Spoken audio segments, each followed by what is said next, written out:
Justice की बात भी ज़रूरी है करना। वो जस्टिस जो हमें 44 साल बाद मिला, वो इंसाफ जिसके मुंतज़िर न सिर्फ पाकिस्तान पीपल्स पार्टी के कारकुनान थे बल्कि पूरा पाकिस्तान था, और वो इंसाफ था शहीद जुल्फ़िकार अली भुट्टो का इंसाफ। शहीद जुल्फ़िकार अली भुट्टो के लिए इंसाफ, जिस इंसाफ के लिए दो बहादुर खवातीन बेगम नुसरत भुट्टो साहिबा और शहीद मोहतरमा बेनज़ीर भुट्टो साहिबा दोनों लड़ती रहीं, कुर्बानियां देती रहीं, तकलीफें बर्दाश्त करती रहीं। उनका रास्ता रोका गया, उनकी कैरेक्टर असैसिनेशन हुई, उनको तकलीफ दी गई, उनके खिलाफ बकवास की गई। हर मरहले पर, हर मौके पर उनको ये एहसास दिलाने की कोशिश की गई कि वो औरतें हैं, लेकिन वो डरी नहीं, वो परेशान नहीं हुई, वो घबराई नहीं। उन्होंने जालिमों का, उन्होंने डिक्टेटर का मुकाबला किया और अपने शौहर, अपने वालिद के लिए वो इंसाफ मांगती रहीं। 12 साल कबल सदर आसिफ अली जरदारी साहब ने बतौर सदर एक सदारती रेफरेंस भेजा, जिसका फैसला हम 12 साल से सुनना चाह रहे थे। तो 44 साल से जायद का अरसा बीतने के बाद और तकरीबन 12 बरस के बाद 6 मार्च को जो शॉर्ट ऑर्डर आया, उसने एक तरफ तो सबको जज्बाती किया, लेकिन दूसरी तरफ जो एक फतह का एक एहसास था, जो एक अचीवमेंट थी, वो फीलिंग भी हम सब ने एक दूसरे के साथ बांटी। आज उस शॉर्ट ऑर्डर को, उस ऑनरेबल सुप्रीम कोर्ट के ओपिनियन को सेलिब्रेट भी करते हैं, और सिंध असेंबली के अंदर एक करारदाद पेश हुई जिसे चीफ मिनिस्टर साहब ने पेश किया, और आज सेनेट में भी सेनेटर वकार मेहदी साहब तशरीफ़ फरमा है। कौमी असेंबली में भी हम करारदाद पेश करेंगे, और इन करारदादों का जो मतन है वो यकीनन पहले तो इस चीज़ को सेलिब्रेट करना कि तकरीबन 45-44 बरस के बाद एक ऐसा तारीख़ी फैसला, ओपिनियन, जिसको सुनने के लिए पाकिस्तान पीपल्स पार्टी के पता नहीं कितने कारकुनान मुंतज़िर रहे और दुनिया से चले गए। खुद शहीद मोहतरमा बेनज़ीर भुट्टो साहिबा इस दुनिया से चली गई, और उनका एक और बड़ा दर्दनाक उनका एक कोट था जो मैंने पढ़ा, उनकी ही किताब है डॉटर ऑफ डेस्टिनी से। I tried to reach my father through the bars. He is so thin, almost wasted away from malaria, dysentery, starvation. But he pulls himself erect and touches my hand. और भुट्टो साहब कहते हैं, बीबी ने लिखा, Tonight I will be free, he says, a glow suffusing his face. I will be joining my mother, my father. I am going back to the land of my ancestors in Larkana to become part of its soil, its scent, its air. There will be songs about me. I will become part of its legend. And so he did. He became legend. और इसीलिए हम कहते हैं, जिंदा है भुट्टो, जिंदा है। और यही तकलीफ होती थी उन लोगों को जो उनके कत्ल में शरीक थे, उस कत्ल के मंसूबे का हिस्सा थे, जो उनको शहीद कहने से गुरेज करते थे। और यही वजह है कि सिंध असेंबली की इस करारदाद के ज़रिए हम ये मुतालबा करते हैं कि ऑफिशियल तौर पर, सरकारी तौर पर शहीद जुल्फ़िकार अली भुट्टो को शहीद का दर्जा दिया जाए, उन्हें शहीद कहा जाए। वो शहीद हैं, शहीद मरते नहीं हैं, शहीद जिंदा रहते हैं, और इसीलिए हम कहते हैं जिए भुट्टो। ये हमारा नारा है, ये हमारा फ़लसफ़ा है, ये हमारा ईमान है, ये हमारा यकीन है, और हम इसी ईमान, यकीन और फ़लसफ़े की रोशनी में आज भी जो सियासत कर रहे हैं वो शहीद भुट्टो के फ़लसफ़े को पूरा करने के लिए कर रहे हैं। शहीद मोहतरमा बेनज़ीर भुट्टो साहिबा का जो स्ट्रगल है वो इस बात की अलामत है कि शहीद कभी मरते नहीं। जो बीज शहीद जुल्फ़िकार अली भुट्टो ने पाकिस्तान की सरजमीन पर बोया, जो जमहूरियत का बीज, जो जमहूरी सोच का बीज उन्होंने बोया, वो आज परवान चढ़ चुका है। आज लोग मिसालें देते हैं भुट्टो साहब की, आज लोग नकलें उतारते हैं भुट्टो साहब की, तो हमें खुशी होती है, हमें फ़ख्र होता है। यही वो मैसेज है जो शहीद मोहतरमा देती आईं। हर 4 अप्रैल को जब हम गणी खुदाबख्श जाते थे तो इसी ख्वाहिश और इसी उम्मीद से जाते थे कि भुट्टो साहब का मैसेज हम फैलाते रहेंगे। और 6 मार्च को जो मैसेज आया उसने हमारे जो हमें जो कैफियत तारी थी उस दिन, वो बयान नहीं की जा सकती अल्फाज में। मैं आज के मौके के हिसाब से एक बार फिर ख़वातीन का आलमी दिन है, प्रेस क्लब इस्लामाबाद में भी मेरा ख्याल है कि जो इलेक्शन हुआ है उसके अंदर भी एक खातून पहली मर्तबा जनरल सेक्रेटरी के ओहदे पर आई हैं, तो ये कामयाबियां हैं हमारे लिए। नैयर अली हमारी बहन है, हम उन्हें मुबारकबाद पेश करते हैं। ये कामयाबियां हैं, इन्हीं कामयाबियों के लिए शहीद मोहतरमा ने जिद्दोजहद की। वो जब खुद प्राइम मिनिस्टर बनी और जब खुद पॉलिटिक्स में आई तो वो भी उनकी जो बातें हैं वो खुद एक इंस्टीट्यूशन है। और शहीद मोहतरमा ने कहा ख़वातीन के लिए, उन्होंने कहा as a woman leader, different kind of leadership, I was interested in women's issues, in bringing down the population growth rate. As a woman, I entered politics with an additional dimension, that of a mother. माँ बन के उन्होंने माँ जैसी खिदमत इस मुआशरे की। औरतों के लिए जो किरदार अदा किया शहीद मोहतरमा बेनज़ीर भुट्टो साहिबा ने, वो मिसाली है। ख़वातीन के लिए फ़र्स्ट वुमेंस बैंक, ख़वातीन police station, lady health workers, ख़वातीन को जुडिशरी तक पहुँचाना, ये सब शहीद मोहतरमा बेनज़ीर भुट्टो साहिबा ने किया अपने मुल्क की ख़वातीन के लिए। और अगर उन्हें मौका मिलता तो वो बहुत कुछ करती। अगर शहीद जुल्फ़िकार अली भुट्टो को मौका मिलता तो पाकिस्तान कहाँ होता, पाकिस्तान की तारीख कुछ और होती, पाकिस्तान की तस्वीर कुछ और होती, पाकिस्तान की किस्मत कुछ और होती। लेकिन किससे जाके हम 44 साल बाद ये शॉर्ट ऑर्डर तो आया कि उनको फेयर ट्रायल नहीं मिला। फेयर ट्रायल ना मिलना मतलब जो फैसला उस गलत ट्रायल के नतीजे में आया, उस फैसले पर अभी भी बहुत बड़ा सवालिया निशान है। वो काला फैसला जिसके लिए हमने रेजोल्यूशन में कहा कि इसे ओवरटर्न करें, इसे मिटा दें। जब फेयर ट्रायल ही नहीं, जब उस फैसले तक पहुंचने का रास्ता ही खराब था, गलत था, तो वो फैसला सही कैसे हो सकता है? सवाल तो ये है कि वो फैसला सही कैसे हो सकता है। तो ऑनरेबल सुप्रीम कोर्ट से हम ये कहते हैं कि मुतालबा करते हैं कि जब आपने ये कह दिया कि फेयर ट्रायल नहीं थी, जब आपने ये कह दिया कि नाइंसाफ़ी हुई, तो इस नाइंसाफ़ी पर मबनी गलत फैसले को अंडू करने का रास्ता भी निकाला जाए। हम इस बात का मुतालबा करते हैं।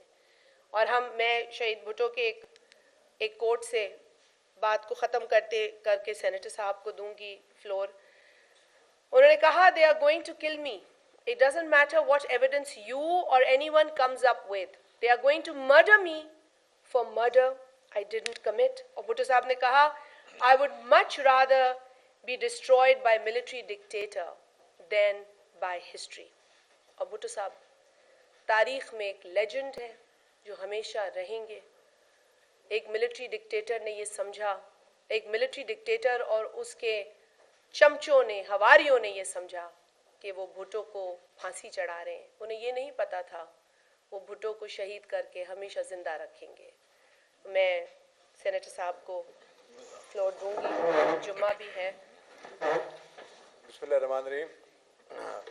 मोहतरमा शाजिया मजीद साहबा ने बहुत तफसील के साथ पीपल्स पार्टी की तारीख पर, जद्दोजहद पर और इस फैसले पर रोशनी डाली है। और ख़ास तौर पे आज ख़वातीन का आलमी दिन है, मैं उस पर भी तमाम ख़वातीन को मुबारकबाद पेश करता हूँ और उनकी जद्दोजहद को भी सलाम पेश करता हूँ।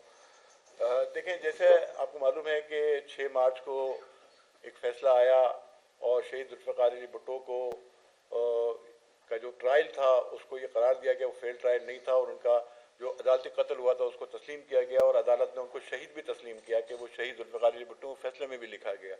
आपको मालूम है कि इस 44 साल के अंदर पीपुल्स पार्टी के कायदीन शहीद मोहतरमा बेनज़ीर भुट्टो, शहीद शाहनवाज भुट्टो, शहीद मुर्तज़ा भुट्टो और ख़ुद बेगम नुसरत भुट्टो साहिबा जिस जद्दोजहद से गुजरी, जो तकलीफ़ें और अज़ियतें और सहुबतें उन्होंने बर्दाश्त की, मैं ये कहता हूँ कि पीपुल्स पार्टी की जो जद्दोजहद है वो दुनिया की सियासी तारीख में एक अनमोल जद्दोजहद है। ऐसी सियासी तारीख पूरी दुनिया में आपको ऐसी सियासी जमात की नहीं मिलती जिसने जमहूरियत के लिए जद्दोजहद की और अपना ख़ानदान का ख़ानदान कुर्बान कर दिया। आज गढ़ी खुदा बख्श के अंदर जो है वो वहाँ पे 4 शोहदा की और बेगम साहबा की कब्रें हैं जो कि जमहूरियत के लिए का मीनार है। वो गढ़ी खुदा बख्श जो पीपुल्स पार्टी के कारकुन बल्कि हर सियासी जमात के वो जमहूरी जद्दोजहद के कारकुन के लिए वो एक मिसाल है और एक मीनार है और जहाँ से उसको ये दर्स मिलता है कि जमहूरियत के लिए जद्दोजहद करने के लिए जान भी कुर्बान करना पड़े तो उससे भी दरेक नहीं किया जाएगा। मैं आसिफ अली जरदारी साहब को भी खराज तहसीन पेश करता हूँ जिन्होंने पीपुल्स पार्टी के कारकुनों की और उन जमहूरी जद्दोजहद के कारकुनों की तर्जुमानी करते हुए उनकी मनकों की तर्जुमानी करते हुए ये रेफरेंस जो है वो सुप्रीम कोर्ट के भेजा था और जिसकी 5 समातें पहले हुई और इस दफ़ा 7 समातें 12 समातें इसकी हुई और आपको मालूम है कि वो 5 समातों के बाद पीपुल्स पार्टी मुसलसल ये अदालत से अपील करती रही, मुतालबा करती रही कि भुट्टो शहीद का रेफरेंस जो है वो शुरू किया जाए, चलाया जाए, क्योंकि आपको मालूम है कि डेट एंड ऑफिस कर दिया गया था और फिर ये काफ़ी अरसे के बाद मैं जो हमारी जस्टिस फाइज ईसा साहब की जो नॉन अपनी बेंच थी, मैं उन सबको भी उनके फैसले को भी खैर मकदम करता हूँ, उनको खराजी तहसीन पेश करता हूँ। उन तमाम अदालती मामनीन को भी जिन्होंने अदालत की मामनत की, मैं अपने पार्टी के जो वकला थे इसमें रज़ा रब्बानी साहब, फारूक नाइक साहब और दीगर वकला जो थे जिन्होंने इसमें अदालत में जो है इस केस की पैरवी की और बेहतरीन अंदाज के साथ इस केस को उन्होंने चलाया, उठाया और बेहतरीन नुकात पेश किए, जिसके बायस आज ये आपको मालूम है कि ये मुत्तफ़क़ा फैसला आया अपनी बेंच का मुत्तफ़क़ा फैसला आया कि भुट्टो शहीद को इंसाफ नहीं मिला।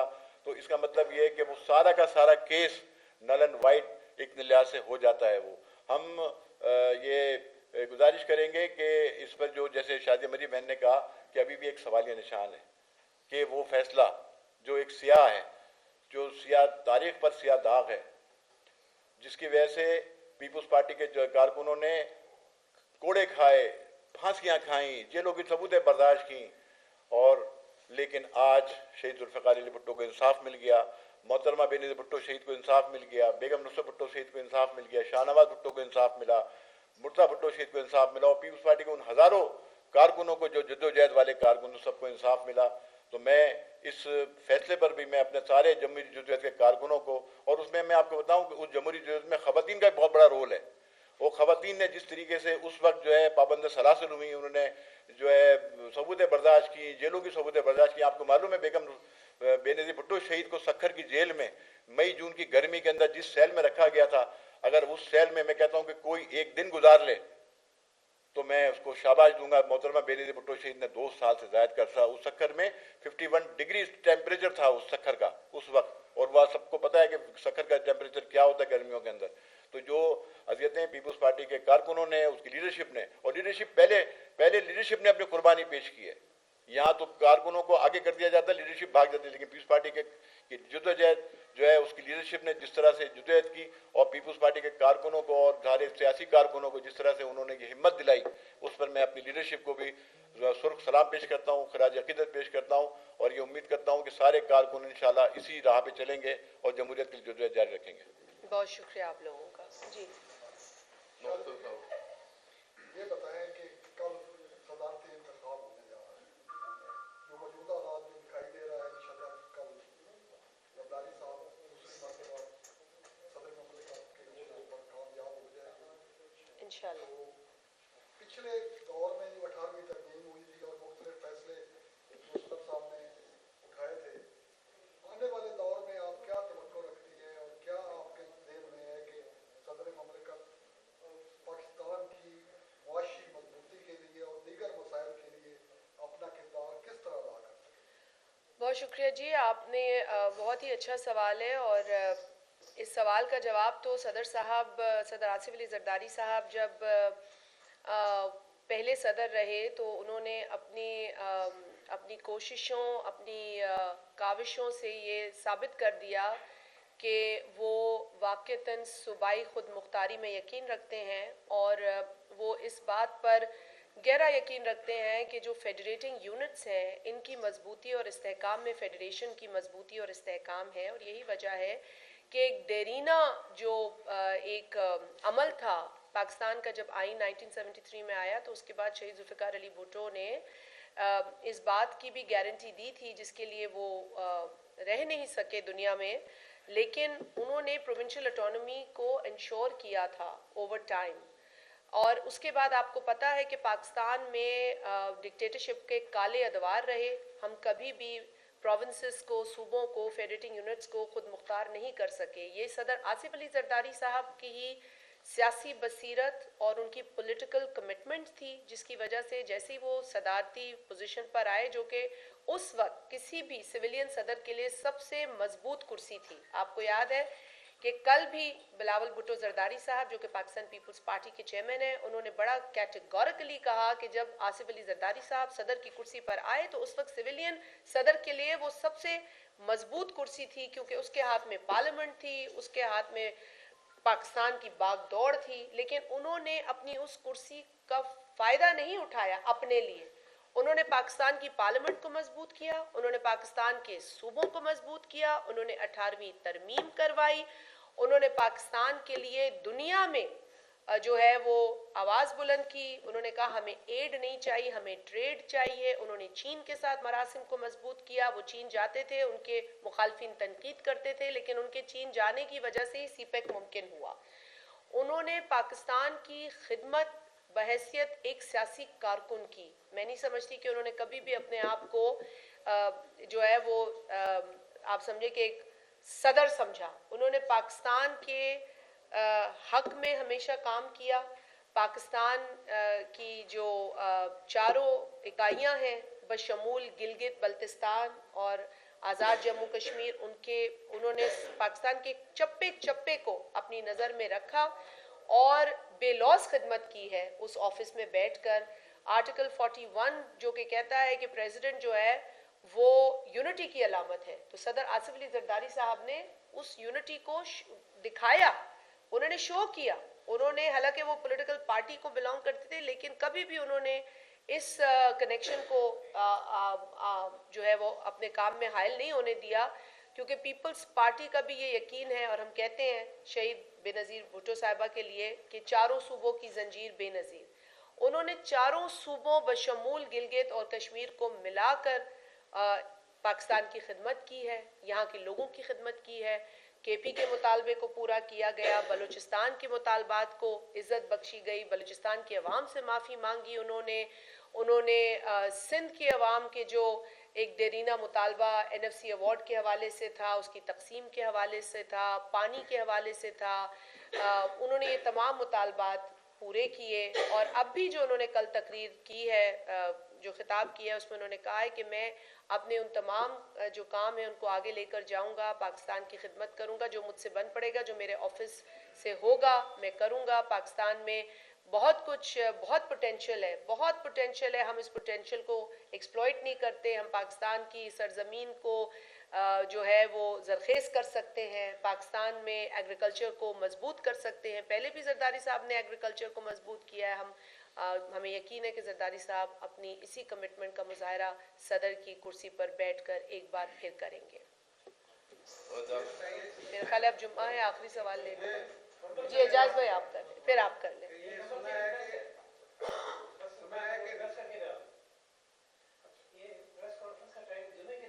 जी वो बात हो गई, हमारी हो गई। आप बहुत देर से आए, हमारी बात हो गई।